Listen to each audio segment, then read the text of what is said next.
君の膵臓を食べたい。 Buat kamu yang pernah ketemu gebetan di perpustakaan, cerita selanjutnya pasti nggak jauh-jauh dari cari kesempatan buat mampir setiap hari ke sana.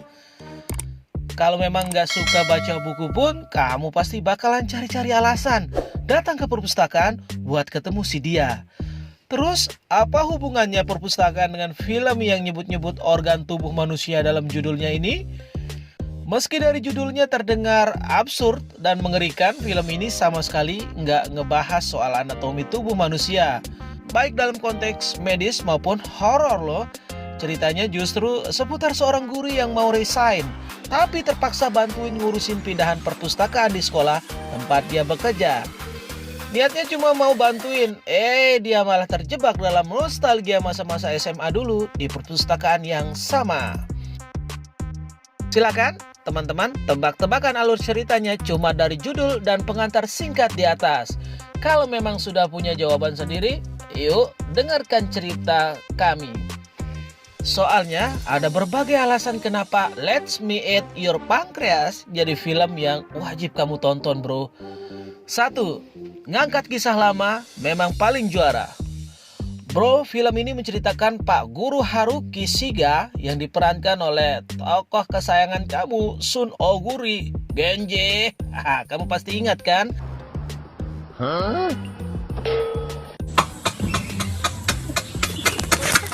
Yang harus kembali ke dalam perpustakaan sekolah. Kamu bakal dikenalin sama sosoknya pas dia masih jadi pengurus perpustakaan yang kuper. Sebuah kejadian memaksanya memutar ulang waktu saat dirinya masih menjadi siswa di sekolah tersebut. Bukan hanya kesehariannya di dalam perpustakaan, tapi juga tentang cewek yang selalu datang ke sana bernama Sakura Yamauchi yang diperankan oleh Minami Hanabe. Sakura merupakan seorang cewek populer di sekolah yang selalu ceria itu, tapi menyimpan rahasia besar tentang hidup.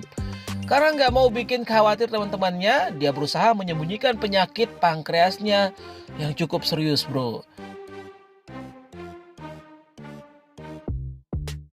2. Alur maju mundur yang nggak musingin.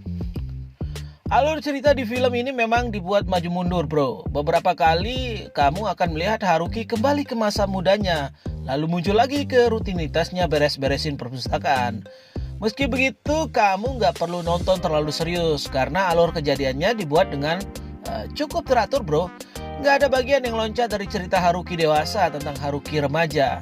Saat penyakit Sakura makin parah, kamu mungkin udah curiga sama perubahan ceritanya. Haruki yang khawatir jadi makin sayang dan nggak mau Sakura pergi bro. Dia sampai rela ngajarin ketertinggalan pelajaran dengan datang setiap hari ke rumah sakitnya. So sweet banget bro. Dari sini Sakura bilang bahwa Haruki bisa jadi guru yang baik. Haruki memang jadi guru yang baik. Nostalgia di perpustakaan ini bikin dia terpaksa ngobrolin masa lalunya. Nah, kamu bisa lihat juga perubahan kepribadian muridnya ini selama dengerin curhatan gurunya.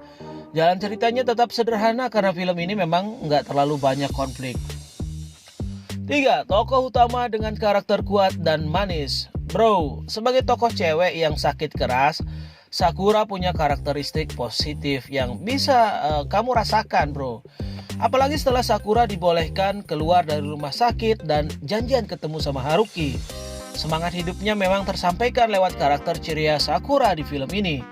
Sementara itu Haruki remaja yang diperankan oleh Takumi Kitamura juga konsisten banget sama karakter dinginnya, baik saat remaja maupun dewasa. Bagaimanapun sosok Haruki yang perhatian nggak bisa dimungkiri menambah kesan manis film ini. So sweet bro. Menjelang akhir cerita, kamu juga bisa lihat perubahan karakter Haruki yang romantis banget. Sayangnya terlepas dari itu, cerita film ini cenderung lambat dan biasa saja. Dari segi latar, nggak ada daya tarik tempat atau ciri khas musik yang bikin kamu bisa langsung ingat bagian cerita di film ini. Meski pada beberapa bagian film ini diambil latar pohon sakura. Sementara untuk sinematografinya nggak cukup buat ngasih kesan yang sakura banget. 4. Akhir cerita yang nggak ketebak. Melirik beberapa film yang bercerita tentang orang sakit biasanya diakhiri dengan kesedihan karakter yang meninggal karena penyakitnya. Ya silakan berekspektasi seperti itu, namun siap-siap terkejut pas kamu nonton film ini bro. Film yang disutradari oleh Sukikawa, nama yang susah banget bro. The 100 Love With You, dan naskahnya ditulis oleh Tomoko Yoshida. My Tomorrow Your Yesterday. Memang punya ciri khas yang pasti, mengundang air mata dan cara yang tepat. Film ini seperti mau bilang, kamu tahu kamu akan nangis, tapi kamu nggak tahu kapan dan karena apa. Jadi menarik banget buat kamu nonton bro.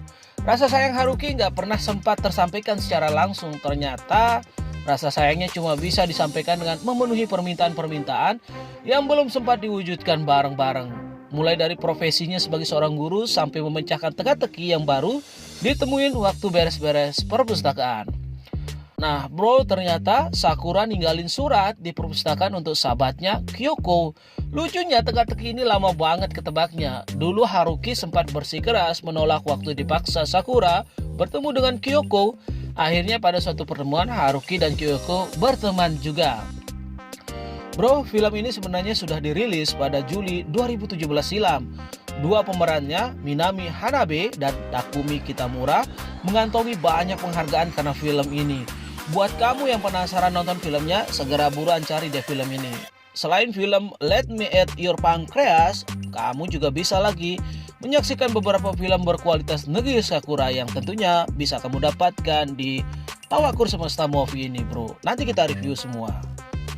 Nah kalau sudah nonton silahkan lempar pendapat kamu soal film ini di kolom komentar ya bro ya. Ditunggu.